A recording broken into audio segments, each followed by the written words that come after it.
ദുർഗാദേവി ഇന്നും ഒരു കൊച്ചു പെൺകുട്ടിയുടെ രൂപത്തിൽ ജീവിക്കുന്ന ഒരിടം. ഒരു രാജാവിന്റെ ഒരു നിമിഷത്തെ തെറ്റ് കാരണം ദേവിക്ക് തന്റെ സ്വന്തം രൂപം വെടിയേണ്ടി വന്ന ആ ഞെട്ടിക്കുന്ന കഥ. നൂറ്റാണ്ടുകൾക്ക് മുൻപ് നേപ്പാൾ ഭരിച്ചിരുന്ന ജയപ്രകാശ് മല്ല എന്ന രാജാവ് അതീവ ഭക്തനും നീതിമാനുമായിരുന്നു. തന്റെ പ്രജകളെ സ്വന്തം മക്കളെ പോലെ സ്നേഹിച്ചിരുന്ന അദ്ദേഹത്തിന്റെ ഭക്തിയിൽ സംപ്രീതയായ മാതാ ദുർഗ സന്ധ്യാവന്ദനത്തിനു ശേഷം രാജാവിന്റെ കൊട്ടാരത്തിൽ പ്രത്യക്ഷപ്പെടുകയും അവർ രണ്ടുപേരും ചേർന്ന് വളരെ സന്തോഷത്തോടെ പകിട കളിക്കുകയും ചെയ്യുമായിരുന്നു. ആ സമയത്ത് രാജ്യത്തിന് വരാനിരിക്കുന്ന ആപത്തുകളെക്കുറിച്ച് മാതാ ദുർഗ രാജാവിന് മുന്നറിയിപ്പ് നൽകുകയും രാജ്യം സുരക്ഷിതമായിരിക്കാൻ സഹായിക്കുകയും ചെയ്തിരുന്നു. ഒരു രാത്രിയിൽ പകിടകളിയിൽ മുഴുകിയിരിക്കെ രാജാവിന്റെ ശ്രദ്ധ ദേവിയുടെ അമാനുഷികമായ സൗന്ദര്യത്തിൽ ഉടക്കിപ്പോയി. ഒരു നിമിഷത്തെ അശ്രദ്ധയിൽ ആദരവിന് പകരം ലൗകികമായ ഒരു മോഹം അദ്ദേഹത്തിന്റെ മനസ്സിൽ നിഴലിച്ചു. സർവ്വചരാചരങ്ങളുടെയും ഉള്ളറിയുന്ന മാതാ ദുർഗ രാജാവിന്റെ ഹൃദയത്തിൽ വന്ന ആ നേരിയ മാറ്റം പോലും ഉടൻ തിരിച്ചറിഞ്ഞു. കോപാഗ്നിയോടെ എഴുന്നേറ്റ മാതാ ദുർഗ ഒരു അഗ്നിപർവ്വതം പോലെ രാജാവിന്റെ മുഖത്തേക്ക് നോക്കി പറഞ്ഞു, അഹങ്കാരിയായ രാജാവേ, നിന്റെയും നിന്റെ രാജ്യത്തിന്റെയും രക്ഷകിയായ എന്നെ ഒരു സാധാരണ സ്ത്രീയായി കാണാൻ നീ തുനിഞ്ഞുവല്ലോ.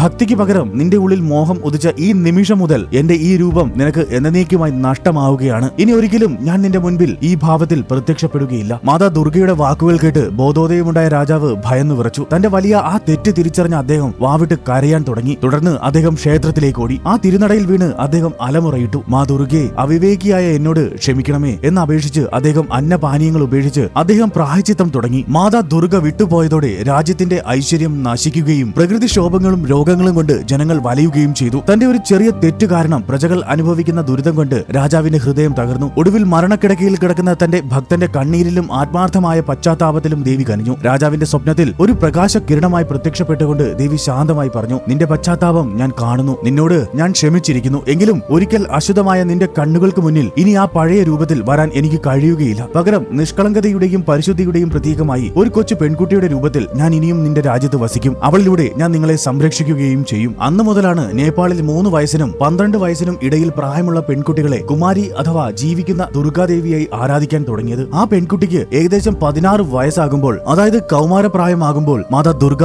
ആ ശരീരം വിട്ടു പോകുന്നു എന്നാണ് വിശ്വാസം. തുടർന്ന് മറ്റൊരു പെൺകുട്ടിയെ പുതിയ കുമാരിയായി, അതായത് മാതാ ദുർഗയുടെ രൂപമായി തിരഞ്ഞെടുക്കപ്പെടുന്നു. ഇന്നും ലോകത്തിലെ വിവിധ ഭാഗങ്ങളിൽ നിന്ന് ഭക്തർ ഈ ജീവിക്കുന്ന മാതാ ദുർഗാദേവിയുടെ അനുഗ്രഹം തേടി നേപ്പാളിൽ എത്താറുണ്ട്. നമ്മുടെ ഉള്ളിലെ ഒരു നിമിഷത്തെ അശുദ്ധമായ ചിന്ത മതി കാലങ്ങളായുള്ള നമ്മുടെ പുണ്യവും ഭക്തിയും ഇല്ലാതാകാൻ എന്ന് ഈ കഥ നമ്മെ ഓർമ്മിപ്പിക്കുന്നു. തെറ്റുകൾ സംഭവിക്കാം, പക്ഷേ അത് തിരിച്ചറിഞ്ഞ് ആത്മാർത്ഥമായി പശ്ചാത്താപിച്ചാൽ ഭഗവാൻ നമ്മോട് ക്ഷമിക്കുമെന്നും ഈ ഐതിഹ്യം പഠിപ്പിക്കുന്നു. സ്ത്രീ രൂപത്തെ കേവലം കാഴ്ച വസ്തുവായല്ല, മറിച്ച് ആരാധനയോടെയും ബഹുമാനത്തോടെയും കാണണം എന്ന വലിയ സന്ദേശമാണ് മാതാ ദുർഗയുടെ, അതായത് കുമാരി ദേവി എന്ന സങ്കല്പം നമുക്ക് നൽകുന്നത്. നേപ്പാളിലെ തലേജു ഭവാനി ക്ഷേത്രത്തിന്റെ ഈ കഥ നിങ്ങൾക്ക് ഇഷ്ടമായാൽ ലൈക്ക് ആൻഡ് സബ്സ്ക്രൈബ് ചെയ്യൂ. ജയ് മാ ദുർഗ.